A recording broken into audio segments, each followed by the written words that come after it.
આદરણીય વડાપ્રધાનશ્રીએ પણ એમની કાર્યપ્રણાલીમાં સૌને સાથે લઈને ચાલવાનો કાર્ય મંત્ર સાકાર કરી બતાવ્યો છે। તેમાં પણ મૂળ ભાવના તો એકતાની જ છે। વડાપ્રધાન શ્રી નરેન્દ્રભાઈ મોદીએ આત્મનિર્ભર ભારતનો સંકલ્પ કર્યો છે।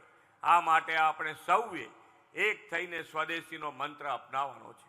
જે રીતે આઝાદીના આંદોલનમાં સ્વદેશી માટેનો જોમ જુસ્સો લોકોમાં જાગ્યો હતો, તેવો જોમ અને જુસ્સો આ વખતે દિવાળીની ખરીદીમાં આપણને જોવા મળ્યો છે। આપણે હવે સ્વદેશીને જીવનનો હિસ્સો બનાવીને વોકલ ફોર લોકલને વેગ આપીએ।